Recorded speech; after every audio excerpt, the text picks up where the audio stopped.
Swayam Prabha. Digital India. Educated India.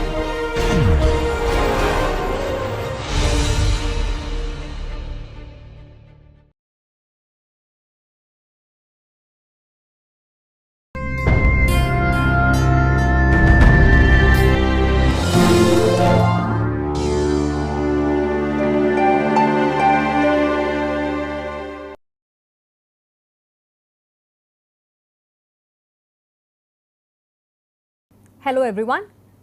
Let me welcome you to yet another session of the NPTEL course, The History of English Language and Literature. The objective of today's lecture to draw your attention to the transitionary elements from the Augustan age towards the Romantic age. We began to notice in one of the earlier sessions itself that the Augustan age had gone out of fashion, the classical writings had gone out of fashion by the mid 18th century, and also there was a growing interest in a more spontaneous and a more natural form of writing. And the following age being the Romantic age, it is important for us to delineate the ways in which the age began to transcend the classical elements, and the 18th century how it paved way to the Romantic elements of the 19th century. Even when we began talking about the long 18th century, it was highlighted and it was brought to your attention that it is very difficult to classify this age and talk about it under one particular rubric term. And we noticed that the age is known after many influences. It is known as the age of classicism, is known as the age of known as the Augustan age, it is the age of enlightenment, it is the age of sensibility. It is also named after particular major writers such as the age of Pope or the age of Johnson. It is also the age of the novel. So, given these multiple influences and given these various ways in which the grammar of this particular century has been fashioned, it is very important for us to notice how towards the end of the 18th century there was an increasing weariness about whatever had dominated that particular century, and also how it began to move towards it began to move away from whatever had dominated the 18th century. And just like we have noticed in many of the earlier discussions about this transition phase, we always notice that there is always a growing tendency to react against the dominant forms of writing, dominant ideology, or even any form of dominant political thought. So, in that sense, towards the end of the 18th century, we again notice a reactionary kind of writing setting in, leading towards a romantic revival. So, this lecture titled The Revival of Romance,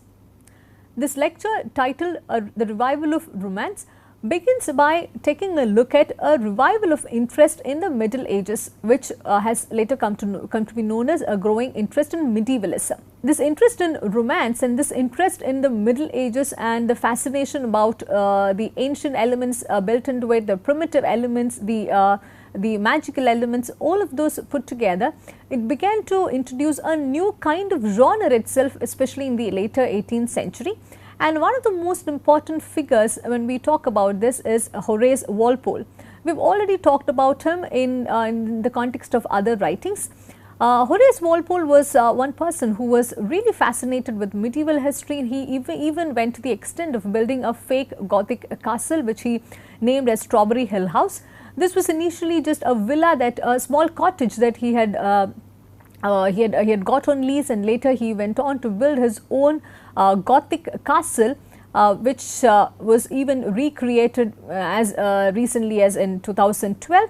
So, the first picture is an earlier graphic representation of this Strawberry Hill House, and this was the source of much fascination and much interest for most of the contemporaries of Walpole.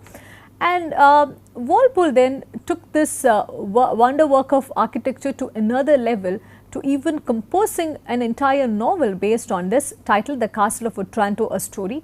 This was published in 1765. This work incidentally was then recorded as the first Gothic romance in English literary history.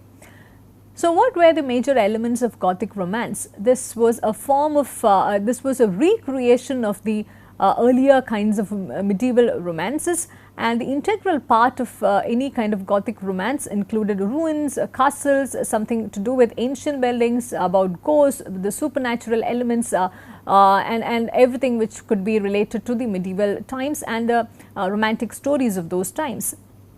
So, this particular work, The Castle of Otranto, it was immensely popular, and it also got rave reviews from not just the contemporaries, but also from the major writers of the 19th century romantic period. It's said that Gray was so frightened by this mysterious work that he even dreaded to go upstairs to bed, and Byron praised this as the first romance in the language, taking into account that this was some work which was produced in the 18th century, much after the medieval ages were over and done. And Scott, who was generally always lavish with his praises, he continued to praise Castle of Otranto with a reckless sense of generosity. Owing to the success of Castle of Otranto, it led to a number of imitations, and some of the significant ones are being listed here. Clara Reeve's Old English Baron, published in 1777, was gained much popularity and success as a Gothic story. And Radcliffe went on to write a couple of Gothic romances, including Romance of the Forest, The Mysteries of Udolpho, and The Italian. So, the rumor is that she wrote so many of these Gothic romances with all the supernatural elements built into it that she even went insane in writing them. But however, this is quite an unfounded fact as well. Matthew Gregory Lewis, who wrote Ambrosia or The Monk, also was credited as one of the earliest Gothic writers.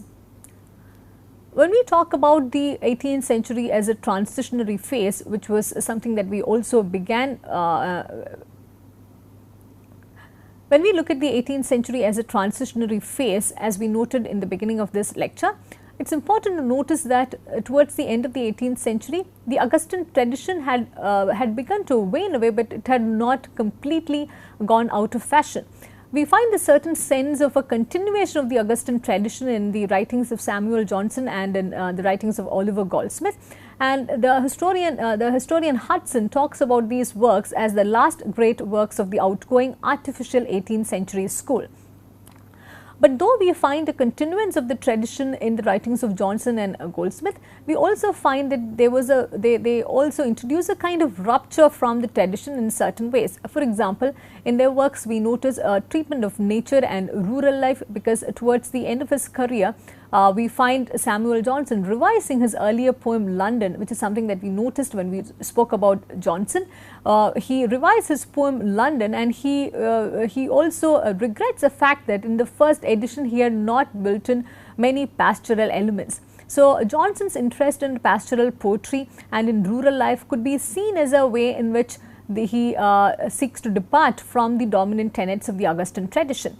And in Goldsmith's writings also we find a certain personal reminiscent form dominating over the dry intellectual wit of the Augustan tradition. If we try to compare the romantic elements of the late 18th century with that of the classical elements which dominated the early 18th century, it's useful to also recall that some of the major elements of classical poetry is something that we had taken a look at in the earlier sessions as well. Classical poetry in general, it was a product of intelligence, it was deficient in emotion and imagination, it was exclusively a town poetry and did not take into consideration the rustic life of England at all. It was found majorly wanting in romantic spirit, it was dry and intellectual, and there was no sense of any emotional element in that. We also find that in terms of writing style, it was extremely formal and artificial, even to the point of weariness. We also find that in terms of form, it strictly adhered to the closed couplet form, which was more rigorous than the blank verse which was prevalent in the previous century. So, compared to the classical form of writing, the romantic style of writing had more freedom inherent in it. So, if we compare it with the classical form, we begin to notice that this had more emotion, passion and imagination in poetry. It began to deal with nature and rustic life rather than with the life in town. There was a revival of the romantic spirit, which was seen severely wanting in the earlier classical writing form. There was also a simplicity of phrase and a form of shift towards a language of nature. So, in that sense, artificiality was completely abandoned towards the end of the 18th century, and we find this replicating in the novel form as well, because there were there was a way in which language was coming closer to the spoken language, the language of the common man, than with the language of the learned men and women who were more classical in nature compared to the others. So, in the form of writing, there were continuing changes to be witnessed. We find that the Romantic writers, they attacked the supremacy of the closed couplet. They also began to adopt other forms of verses, other forms of writing, including the blank verse, which was more popular in the earlier century. So, talking about this age as an age of transition, it is important to highlight that there was a struggle between the old and the new, especially from the mid 18th century onwards, and we eventually find the triumph of the new. So, in that sense, it was also a struggle between the continuance of the Augustan tradition with the breaking up of the Augustan tradition. And we also find many of the writers registering an open protest against the principles of the reigning Augustan writing principles and the reigning Augustan fashion. For example, Joseph Warton published an essay on Pope in 1756, where he argued that Pope was a great wit but not a great poet, since his work lacked those imaginative and emotional qualities which are essential to true poetry. So, we find writers daring to question the Augustan traditions and even the Augustan masters, to the extent of rejecting their work from the understanding of poetry itself. Edward Young's Conjectures on Original Composition, published in 1759, was yet another open protest. It argued that the poets should leave off imitating classic models and depend upon nature and the promptings of individual genius. So, as we have noted in the earlier in some of the earlier sessions, many other socio-political forces also led to this leveling kind of approach towards literature, towards the classical writings. So, all of this had to eventually lead to a Romantic revival, which was primarily visible in terms of a change in form. We find the writers increasingly abandoning the Popian couplet, which was more popular in the early 18th century, and they all turning to blank verse, which Pope and his contemporaries had much derided. We also find a renewed interest in early writers such as Milton and Spenser. There is particularly a Spenserian revival which dominates the later 18th century, and in Johnson's Rambler we find a certain record of this. Samuel Johnson writes, "The imitation of Spenser by the influence of some men of learning and genius seems likely to grow upon the age." But nevertheless, it is also useful to remember that this movement, this shift towards the Spenserian kind of writing was something that Johnson completely deplored. If you remember, Johnson was extremely critical of the writings of Milton and Spenser, and he also thought that they all reeked of a lot of sentimentalism compared to the intellectual dry wit that he was more in appreciation of. So, with this Spenserian revival, we find the English society being taken back to the wonder world of chivalry, knight errantry and medieval romance, and this was, again, it is useful to remember that this was something which was much looked down upon in the early 18th century. So, this Spenserian revival is particularly reflected in some of the writings of those period, including William Shenstone's The School Mistress, published in 1742, Thomson's A Castle of Indolence, and James Beattie's The Minstrel, published as a series from 1771 till 74. So, alongside, there is also a growing admiration of Milton, who had gone quite out of fashion in the early 18th century. Accordingly, we find a series of writers trying to imitate the Miltonic style of writing, and also going back to a certain pastoral kind of poetry with a lot of Miltonic grandeur. In that sense, some of these writers deserve special mention, such as James Thomson's Seasons, Somerville's The Chase, Young's Night Thoughts, Blair's The Grave, John Dyer's The Ruins of Rome, and Akenside's The Pleasures of the Imagination. So, all of these changes, they were getting effected right from the mid 18th century onwards, and we find them rightfully culminating in the Romantic movement by the end of the 18th century. And all of those writers, it's some of the common elements deserve special mention. They all had substituted the closed couplet with other loose romantic type of verses, the most dominant one being blank verse. We find all of them stressing on these elements of superiority of the natural and the spontaneous in poetry, because this was something which had gone entirely out of fashion, especially in the early 18th century. So, accordingly and quite unsurprisingly, there is also a growing love for nature. This was a more like a reaction to the town poetry of the Augustan period, and we also find that the poetry begins to gradually move away from the coffee house and from the drawing room, where it was limited to, particularly in the age of Pope. Hudson talks about this particular shift in these terms. Nature in its wilder and more rugged aspects shocked the refined taste of a generation which had been trained to prefer the trim garden to the unspoilt hillside. So, as a reaction, romantic poetry, it really had begun to celebrate and appreciate the unspoilt hillside to the trim garden, which was more popular in the early Augustan period. So, altogether, in multiple ways, there is a tendency towards romantic revival through a development of naturalism.